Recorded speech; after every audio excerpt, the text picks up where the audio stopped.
Popular actress Sydney Sweeney, known for those good jeans ads and those better breasts, is in a brand new film called Christy. She busted out the most aggressive concealing sports bra she could find, and she tried to pare herself down so she could play this iconic boxer on the big screen. Do I, pray tell, sense an Oscar in Sydney's future? Let's find out in a spoiler-free review. Say, before I go a couple rounds in the ring, if you wouldn't mind just smashing that subscribe on YouTube, Spotify, and Apple Podcasts, I would appreciate it, as I post movie reviews almost on a daily basis here. It's quite nuts. All right, let's talk Christy. What we have here is an R-rated, 2-hour and 15-minute based on a true story situation. Short for situation. It's primarily set in the 90s, a little bit takes place in the 2000s, but the focus of this is going to be the rise of Christy Martin to stardom as a female boxer, and the one that really put female boxing on the map. Now, whenever I do these biographical films, these based on true story situations, I always want to point out that I'm reviewing the film and the story and the characters being presented on the screen. I'm not reviewing how true to life it is, how accurately everything's portrayed. So I'm not here to tell you to go out and see this because it's so true to what happened. I don't know. That's not my job. My job that I've elected to give myself is to just review this film based on the cinematography, the acting, the way the story plays out, and how many times can you comfortably get up to go to the bathroom before this movie ends.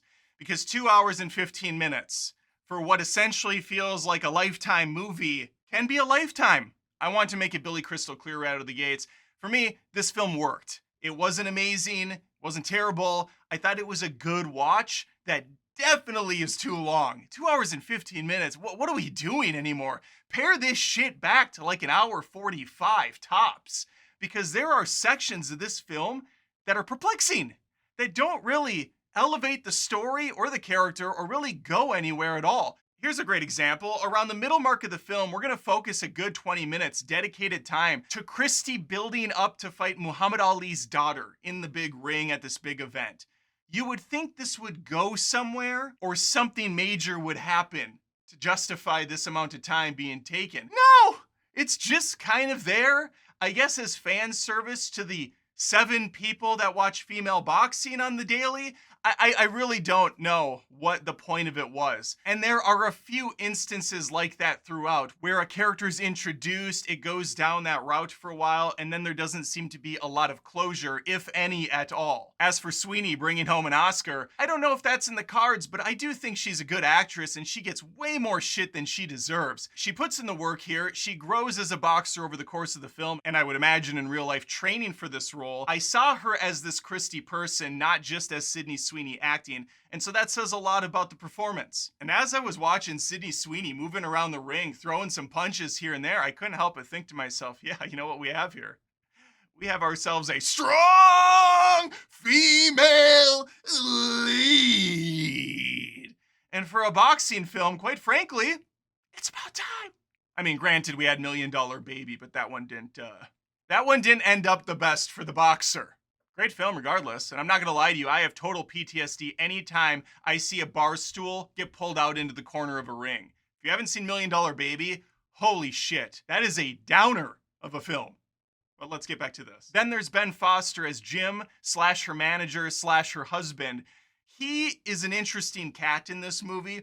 I could not place the character that well, whether or not he's just this sniveling, weaselly manager who seems to know an okay amount about the sport, but is clearly just riding Christy's coattails to stardom. He's a disgusting manipulator, he's controlling, he's abusive, he's an all-around piece of shit, but he also comes off as very small and pathetic and cowardly and weak, and I mean, I guess that's maybe what the guy was in real life, so in that case, Ben Foster did a great job. He was just kind of hard for me to read early on, but maybe that was the point. Merritt Wever has a decent chunk of time in this movie, as well as Christy's mother, Joyce. And damn it, Merritt is one of those frustrating actors where I'm watching the whole freaking movie in my brain trying to rack where I saw her before. I'm like, where is this woman from? And my buddy that went with me was doing the same thing. I'm like, where the fuck do I know this lady from? It wasn't until the movie ended where we got outside, I looked it up on IMDb, and she was in like 9 episodes of The Walking Dead and a few episodes of New Girl. And I'm like, oh, there it is, Walking Dead. That's what I know her from. Well, that could have saved me 2+ hours of agony trying to figure it out every time she showed up on camera. Anyway, Joyce's relationship with her daughter is awful, and you really do feel terrible for Christy throughout this entire film. You feel terrible, you feel frustrated at the choices Christy makes, but it's because she was brought up in a world where everybody was telling her what to do, moving her down certain avenues, and anytime she tried to make her own decisions, she winds up falling back to the most toxic, disgusting people that just want to take advantage of her skill set. I went into this blind as a bat. I knew nothing about Christy Martin other than she was a boxer. I didn't know her story. I didn't know what happened to her. So holy shit, as the movie started to play out later on, I was like, what? This happened? This shit happened? I was completely dumbfounded. So if you don't know anything about this story, you should do yourself the favor and avoid the trailers, avoid any like spoilery reviews, because it definitely is a ride worth going on. By the way, the theater I saw this at the AMC was a 44-person room. So I don't think this one's going to be showing in any of the big cineplexes. You might have a hard time finding it by you, but I mean, again, that's why I said it kind of felt like a Lifetime movie.